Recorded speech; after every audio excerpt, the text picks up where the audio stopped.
स्वागत है स्टूडेंट्स। देखो यहाँ पे क्वेश्चन है कि ए rectangular block of size 10 centimetre 8 centimetre upon by 5 centimetre, मतलब ये डायमेंशन है लेंथ ब्रेड्थ और हाइट का, ठीक है।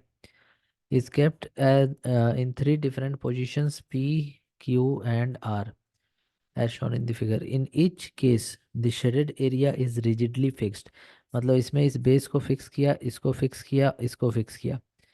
And definite force F is applied tangentially to the opposite face. तो ये जो ऑपोजिट फेस है इसमें एक टेंजेंशियल फोर्स इस तरह से तीनों केसेस में एफ फोर्स लगाया गया।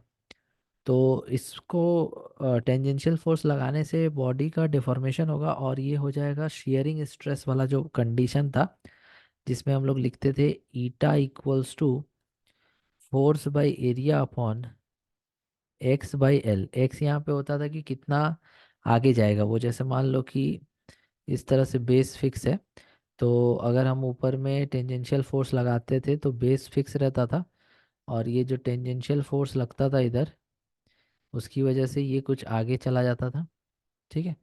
तो इसमें हम लोग इसको एक्स कहते थे और ये हाइट एल था, तो ये फाई है, ठीक है। तो phi equal to x by L. तो इस तरह से ईटा का फॉर्मूला होता था force by area upon phi या फिर एक्स बाई एल।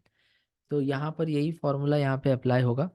और जब ये हम यहाँ से x लिखेंगे तो x इक्वल टू हो जाएगा एफ बाई ए, एल ऊपर चला जाएगा, ईटा नीचे आ जाएगा, ठीक है। तो ये x यहाँ पे मेरा डिफॉर्मेशन को बताएगा, एल हाइट है, कितना ऊंचा है वो, ए एरिया ऑफ क्रॉस सेक्शन है, एफ फोर्स है। तो चूंकि एक ही ब्लॉक को अलग अलग कंडीशंस में रखा गया है तो ये कांस्टेंट होगा, ये भी कांस्टेंट होगा। तो एक्स यहाँ डायरेक्टली प्रोपोर्शनल हो जाएगा एल बाई ए के। तो जिसमें एल बाई ए का रेशियो सबसे ज़्यादा होगा उसमें डिफॉर्मेशन सबसे ज़्यादा देखने को मिलेगा।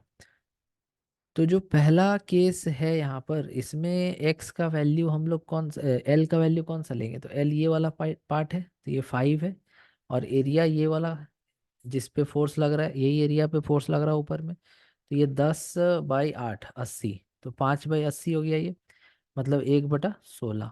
अब इसमें देखो, तो इसमें ये एल हो गया 10, और ये जो एरिया है जिस पे फोर्स लगेगा ऊपर में, ये 8/5 है, तो 8×5 = 40, तो ये 1/4। और इसमें ये 8 है एल का वैल्यू, और जो एरिया है ये वाला पार्ट, एरिया जो है यहाँ पे 10×5 है, 50 है। तो ये 2×4 2×25, तो 4/25 का मतलब हो गया कि 1/6.25 के आसपास। एक बार चेक कर लेते हैं, सॉरी, एक बार चेक कर लेते हैं, 1 मिनट। तो चार, जैसे 25 है तो चार, हाँ ठीक है, 6.25। तो सबसे ज़्यादा कौन है, तो ये 1/1/4 जो होगा 0.25 होगा, और जो 1/16 है वो 0.0625 होगा, और जो 1/6.25 है ये 0.16 होगा। अब तुम खुद डिसाइड कर लो सबसे ज़्यादा कौन है। तो इसका आंसर हो जाएगा सी नंबर, ठीक है। तो इस तरह से इस क्वेश्चन को सॉल्व करना था। उम्मीद आप ये पार्ट समझ पाएंगे। Thank you so much for watching.